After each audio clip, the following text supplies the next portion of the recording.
んにちは。過酸化水素水です。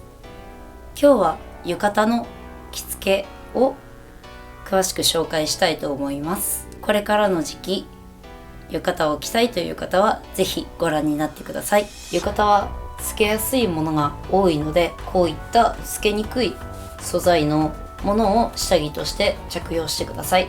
浴衣によりますけど、エリシンが入っているものが多いんですけど、こちらエリシンというものなんですけど、ここにエリシンを入れるところがありますので通していきます。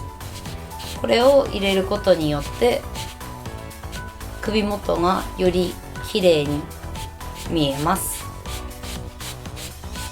しっかり入っているかチェックしてください。そして羽織ります。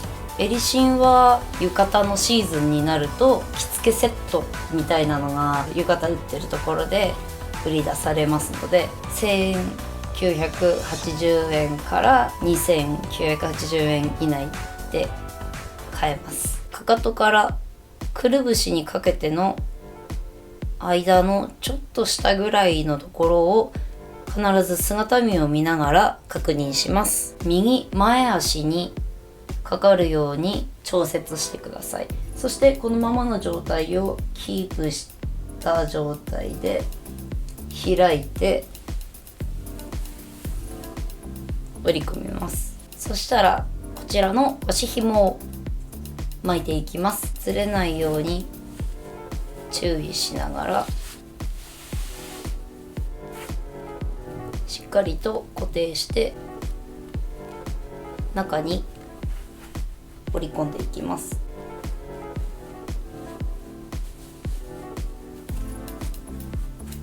ここで固定し終わったら、こちらに穴が開いていまして、ここが八つ口と言います。ここから手を入れて上に上げた部分を下に下げていきます。後ろもしっかりと下げます。ここがしっかり下がっていないとおはしょりが綺麗にできないので、一番重要なポイントになります。ここでおはしょりを整えた後は首元を調節します。ここの鎖骨の間にちょうどくぼみがあります。ここに合わせるように襟を合わせて、さらに首の後ろは拳が1つ入るぐらいに調節します。必ず姿見を見て後ろを引っ張って調節していきます。こちらが後輪ベルトです。こういうクリップ状のものになっていて、八つ口から通してこちら側の生地に留めます。胸の下あたりに留めるのがベストです。ここから後輪を出しましてぐるっと一周させます。ここに留めます。そしてまた整えます。綺麗にできているか必ず姿見でチェックしてください。腰紐を巻いていきます。今度はだいたい胸の下ぐらいに巻きます。きつく締めると着崩れしにくくなりますので、なるべくきつく締めるのがポイントです。このような感じです。ここまでの作業が終わりましたら、このマジックテープになっているメッシュベルトのような伊達締めというものを巻きます。このような感じです。伊達締めはここの襟元がずれないように、おはしょりが汚くならないようにつけます。帯の付け方について説明します。ここから肘にかけてのところを手と言います。まず肩にかけ、こちらはタレと言います。折り紙みたいにこのように三角を作るみたいにして巻いていきます。1回転させましたら、自分が回った方が早かったりします。2周巻きましたら、ここを三角に持ち、手の部分を下げて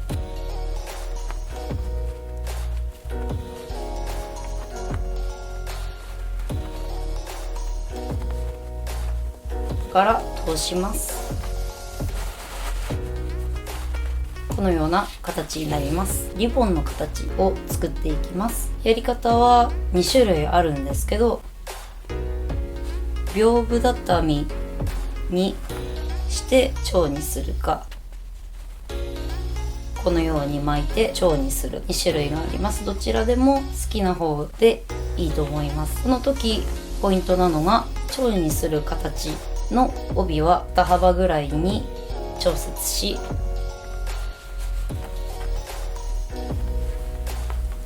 谷折りにします。谷折りにしたら半分を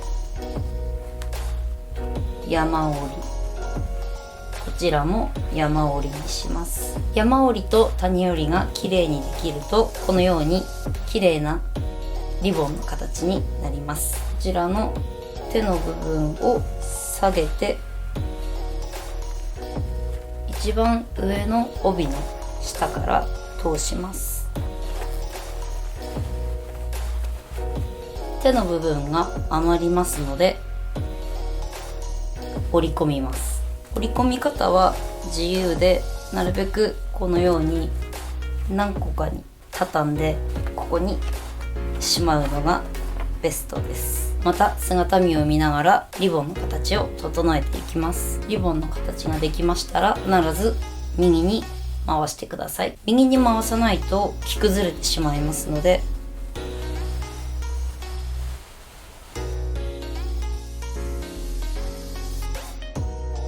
一般的な下駄は鼻がついてるタイプが多いんですが、私は足の親指と人差し指の股の部分が非常に弱いので、自分に合った下駄を探して履いてみてください。最近はこういうサンダルのようなスリッパのような下駄も販売されております。自分の足に合った下駄を履いてみてください。歩くときは歩幅が小さくないと浴衣が簡単に着崩れてきます。番外編ということで、浴衣にまつわるアクセサリーの話をさせていただきます。